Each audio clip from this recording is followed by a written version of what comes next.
So my name is Dr. Kerstin Hacker. I'm a photographer and a creative practice researcher, and I have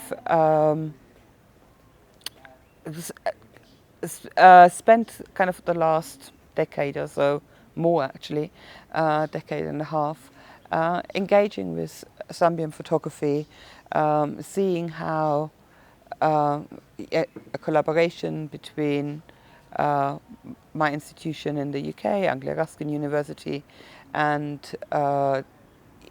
Zambian photographers could function, and how I can be of help to kind of grow and support emerging Zambian photographers. How did you get into photography? My father was a teacher for photography, and I took after him, and then I had the opportunity to study in Czech Republic at FAMU, did my BA and MA there, and then came to the UK, did an internship with a Magnum photo agency, and then became a freelancer, and then the teaching bug got me, and I started teaching, and became first in adult education, and later on then in academia, kind of at several universities, and that's where I am at the moment. In Zambia, I came in 2016. No, sorry, slowly again. So in 2008, 2009, I got together with Gerald Marley, who's a lecturer in journalism at UNSA. We got a grant to write a photography curriculum at UNSA, which took long and still I think is not implemented. But it kind of gave us, it allowed us to start the conversation about what it means to teach photography in Zambia, what we need to teach photography in Zambia, what the curriculum should look like, who are the Zambian photographers that should be on a curriculum. So that was kind of the first conversation. So we got a grant from the British Council. It was called Academic Partnerships in Africa. And so that was a really great success because it was quite a competitive call, and so we were really lucky to get that money and start that conversation. So that ran till 2012, till we finalized that work, and then in 2016 I came back to start thinking about kind of that this journey isn't over. Kind of, so yes, the grant money ran out, so what do I do next now? And I spoke to VAC, and VAC was really interested in working with me as well. So the National Zambian Visual Arts Council, I had an exhibition of my own photography in 2017, and that's when I also ran the first photography workshop at the Visual Arts Council. And we really realized that there was so much potential if you just bring people together in the same room talking about photography, and just supporting kind of that journey.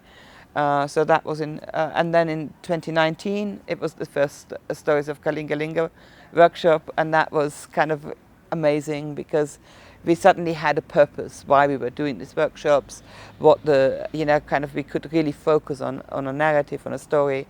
So we did the 2019, and the plan was obviously to continue that journey. With the pandemic, as it happened, we had to take a longer break than we wanted, but in that break we slotted in a kind of another workshop, an online workshop, a virtual workshop, which was quite exciting because we didn't really know kind of if kind of Zoom would function. Nobody knew if Zoom would function over such distance, kind of if the bandwidth was, all these kind of things. So we were really lucky kind of that it worked. So for 2 years we had kind of a community online. Every Tuesday evening we would meet, talk about photography with Zambian photographers. And it became kind of a little milestone every week, kind of to have something that took you out of your bedroom or your, kind of your everyday kind of, and that was very limited during the pandemic. So so kind of we are now back in 2024 with stories of Kalingalinga, and have just finished the workshop. And again, the work was amazing. I'm so privileged to be in the same space with all these people and learn so much as well for myself, kind of, how to think about Zambian photography. So I'm really happy. So I started kind of a project in 2019 where I was photographing these women who were renting houses in Kalingalinga, and it's a community of it's a group of 14 women that I followed over the or followed during the first workshop, and then stayed in touch with during that period in between, and now we are. And kind of so now I came back and revisited some of these women, so it was beautiful kind of to meet them again and to see where their life had taken them. And the idea is kind of that these 14 women will tell the story of Kalingalinga, because some of them have moved away, some of them have passed sadly. So I'm hoping kind of, some of them have built new houses, some of them have gone back to school, all these kind of things. So there's a real, I think hopefully what these 14 women will do in the long term will be telling the stories of Kalingalinga.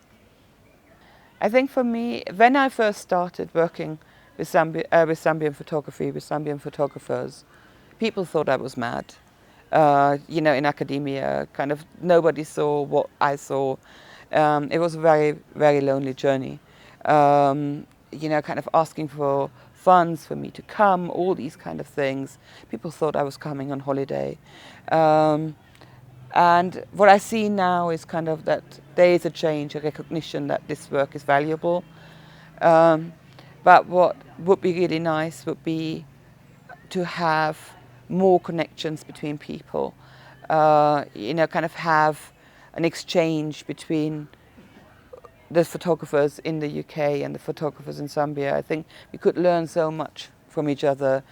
And in a way, I think probably the UK photographers could learn even more than the Zambian photographers, because just kind of, unlearning some of the stereotypes that are around. I think there's a lot of work that photography can do, and and having the photographic language in common. I think it would be such a beautiful thing to bring people together, and to find a way of engaging at a more international level.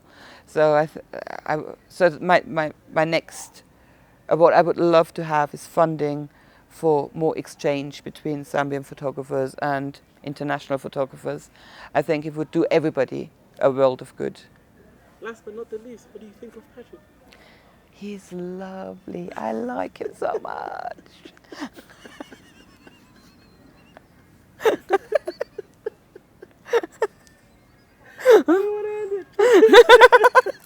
You can have that one.